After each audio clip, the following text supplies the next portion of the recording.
Y este escándalo de los papeles de Panamá también salpican a David Cameron. El programa Panorama de la BBC de Londres emitió anoche un documental sobre el caso en el que reveló que el padre del primer ministro británico, Ian Cameron, fue cliente de Mossack Fonseca durante más de 30 años. Estos documentos a los que tuvo acceso la BBC muestran que Cameron padre, quien maneja un fondo de inversión en el país centroamericano, evitando así pagar impuestos en Reino Unido.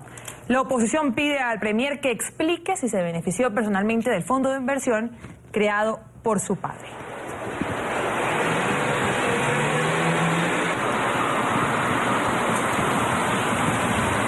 A esta hora, nuestro periodista en Inglaterra, Juan Carlos Bejarano, se encuentra con el periodista investigativo George Turner, especializado en el tema de la evasión fiscal en Reino Unido. Juan, buenos días, ya buena tarde para usted. Adelante con su invitado.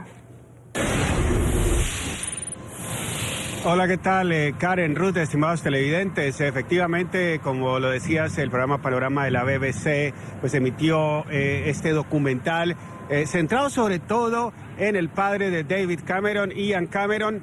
Su negocio era un fondo de inversiones, con lo cual pues tenía un gran número de clientes y asesoraba a estos clientes precisamente para que también tuvieran sus cuentas offshore, no solamente en Panamá, sino también en las Bahamas. Y este esquema le permitió no tener que pagar ni un solo peso, ni una sola libra esterlina en los 30 años de existencia. Por eso la presión ahora sobre David Cameron. ¿Se benefició o se sigue beneficiando él o miembros de su familia de este fondo de inversiones? Vamos a hablar con una persona que conoce muy bien el tema. George Turner es un periodista investigativo enfocado precisamente en el tema de la evasión de impuestos. George, welcome to NTN24. Bienvenido a NTN24. Primero de todo, ¿cuánto cree que David Cameron personalmente y su familia se ha beneficiado de este fondo de inversiones creado por su padre hace 3 décadas?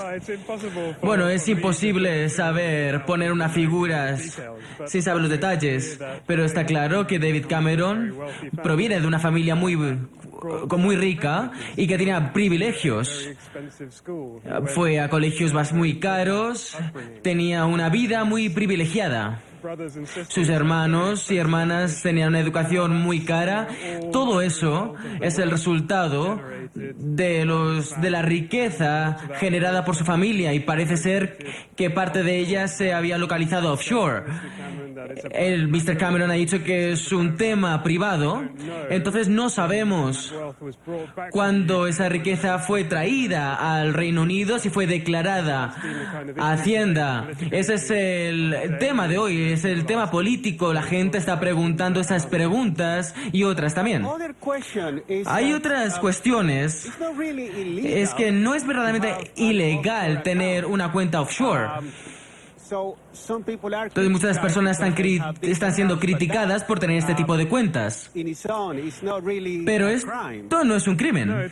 No es un crimen tener una cuenta offshore. Es lo que uno hace con estas cuentas. Entonces se suscitan preguntas sobre, por ejemplo, si uno tiene una cuenta offshore, uno crea ese dinero en otro sitio y se lo tiene que gastar en otro sitio que no sea las Islas Vírgenes, por ejemplo. Entonces la pregunta es si se ha declarado propiamente esos beneficios cuando los traes a una casa y también cómo los crea, cómo.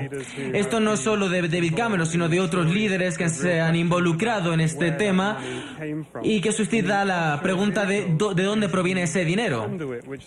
El offshore es el conducto por donde van ese dinero. La pregunta es, por ejemplo, ¿qué hay en ese agua?